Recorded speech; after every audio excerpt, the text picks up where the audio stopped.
Halo semuanya, nama saya Kaila Anissa Adi Maulida atau kalian bisa panggil Kaila. Saya dari jurusan Psikologi Universitas Diponegoro, angkatan 2021 dengan NIM 1500012114020. Di sini, saya akan menjelaskan refleksi diri dari pembelajaran di mata kuliah Filsafat Psikologi mengenai filsafat Plato. Oke, pertama-tama, menurut Wikipedia, Plato adalah seorang filsuf dan matematikawan Yunani atau secara spesifik berasal dari Athena yang lahir sekitar 427 sebelum Masehi dan meninggal sekitar 347 sebelum Masehi. Dilihat dari perspektif sejarah filsafat, Plato digolongkan sebagai filsuf Yunani kuno.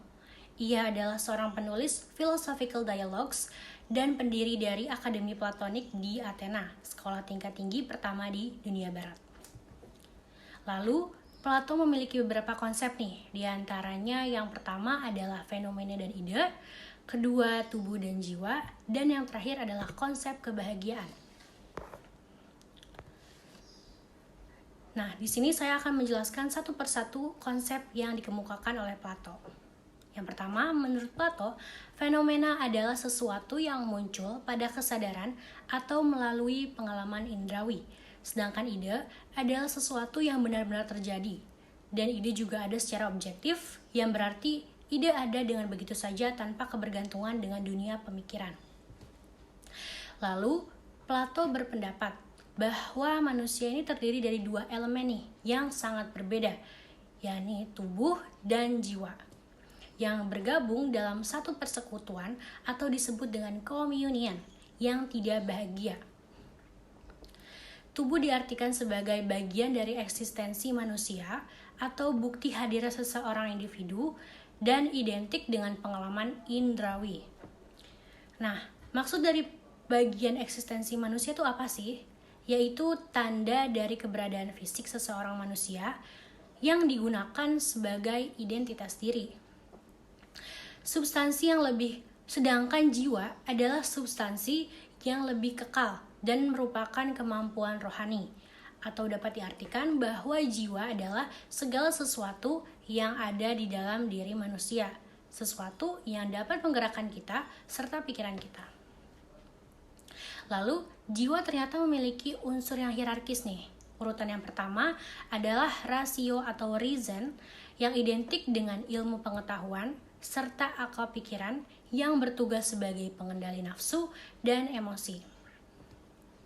Lalu urutan yang kedua adalah emosi atau passion yang berkaitan dengan keberanian dan hasrat manusia terhadap cita-cita yang terletak di dalam dada.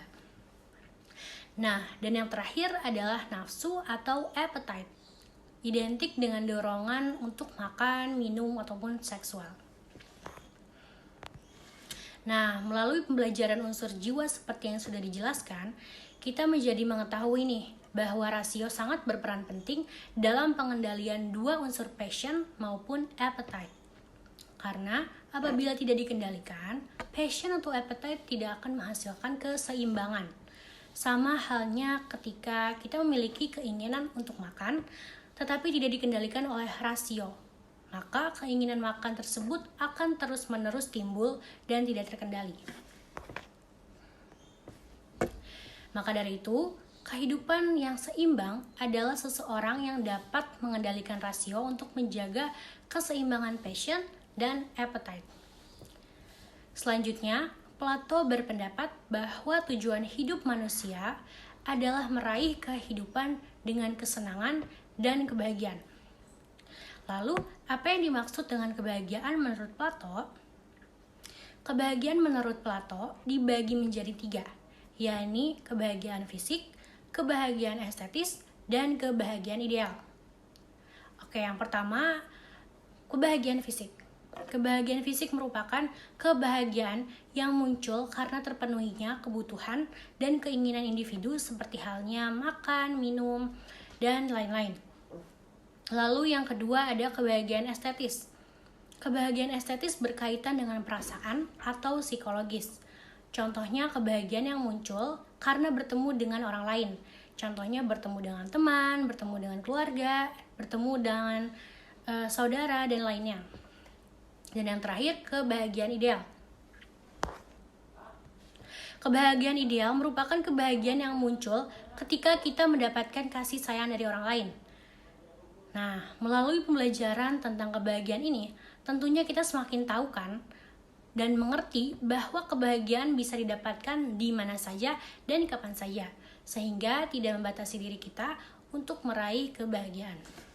Maka dari itu, apabila saat ini kita telah meraih salah satu atau bahkan ketiganya, hendaknya kita untuk selalu bersyukur dan terus merasa bahagia.